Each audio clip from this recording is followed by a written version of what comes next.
des questions? La dernière, j'ai pas bien compris, la dernière phrase, c'est, tu dis, consolider une industrie, de transformation caractérisant les démarches au texte.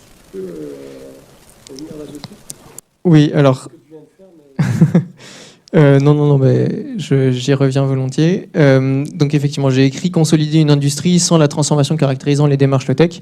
C'est dans l'idée que dans ce qu'on trouve dans les démarches low-tech, par exemple la définition que j'en ai tirée des enquêtes du Low-Tech Lab, c'est que c'est une démarche à la fois très critique sur les manières de faire actuelles, les systèmes et les dynamiques des systèmes actuels, et qui propose des alternatives à ça et qui propose une autre manière de penser les systèmes. Donc ça concerne des transformations systémiques.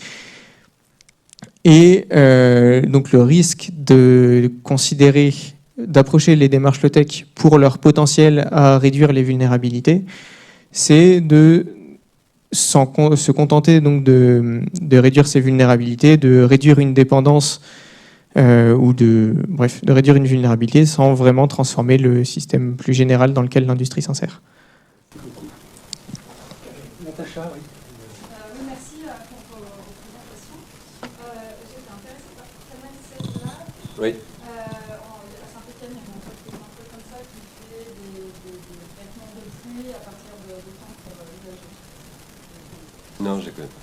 Mais du coup, alors ça en revient sur le même problème que vous évoquez ce matin, c'est qu'avec le horaire en France, on a des produits qui sont très chers.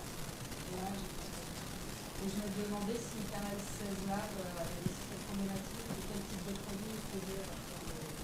Oui, bien sûr, ils ont cette problématique. Je préfère un peu le micro. Vous m'entendez bien si ils ont cette problématique. Et d'ailleurs, ils ont même été de leur aveu, quoi. Ils ont même poussé plus loin les prix.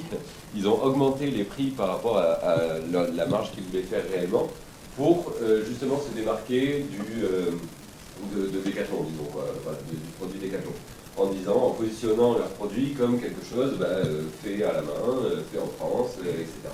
Et donc finalement, mettre un prix supérieur au prix réel, ça leur permettait de vraiment se démarquer. Donc ils se retrouvent quand même du coup dans quelque chose de niche, c'est-à-dire qu'ils font des sacs, ils essayent d'agrémenter un petit peu la gamme qu'ils ont, notamment par exemple en essayant de développer de la bagagerie vélo et ce genre de choses. Aujourd'hui, ils restent évidemment à des coûts qui sont complètement prohibitifs et vraiment pas accessibles et démocratiques. L'idée justement de coopérer en mutualisant un maximum de choses, que ce soit du foncier, de la logistique, des équipements, des salariés, un service commercial et marketing et ce genre de choses, c'est l'idée de réduire un maximum les coûts là où on peut le faire, c'est-à-dire pas sur les salaires, mais réduire un peu tout au long de la chaîne, quoi. Et on se dit qu'avec ce positionnement-là, on pourrait faire en sorte d'avoir des produits qui seraient plus accessibles. Donc on voit que d'autres acteurs qui sont similaires à Canal 16 Lab, mais qui aujourd'hui travaillent, par exemple, il y a une couturière, une créatrice, qui travaille aujourd'hui sur des bouées qui sont utilisées dans des parcs aquatiques. Et elle fait exactement la même chose. Les parcs aquatiques, en été, notamment vers la Côte d'Azur, toutes les semaines, c'est une benne qui part de bouées, quoi. Parce qu'elles ont un trou et qu'en fait, ça coûte trop cher à réparer. Donc elle va, elle les récupère gratuitement.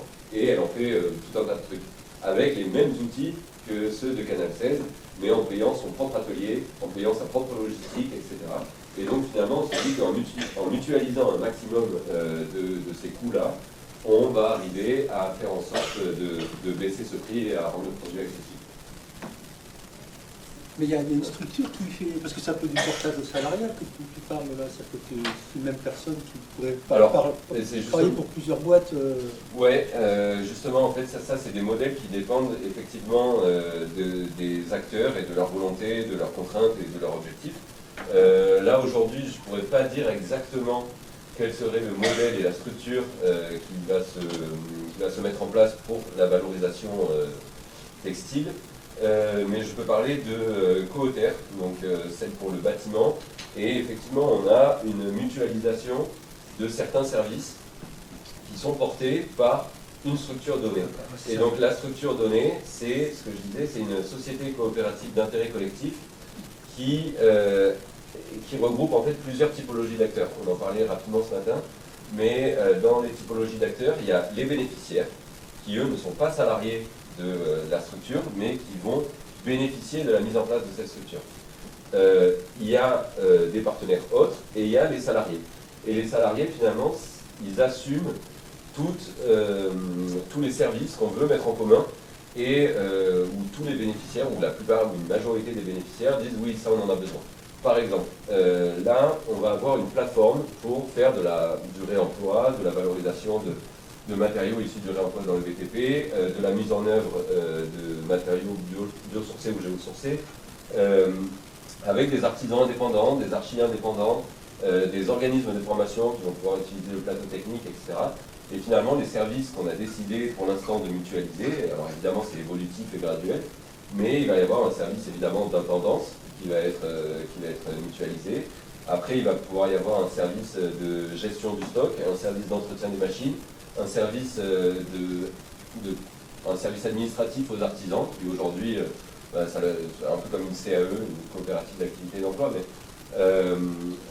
les artisans aujourd'hui, faire l'administratif, bon, c'est un peu lourd, un peu pénible, ça ne leur plaît pas. Donc en fait, si on a une personne qui s'occupe d'une dizaine d'artisans et de leur faire leur administratif, si on décide au sein de la coopérative que c'est un service à mutualiser, eh ben, il y aura un salarié qui sera porté par la SIC.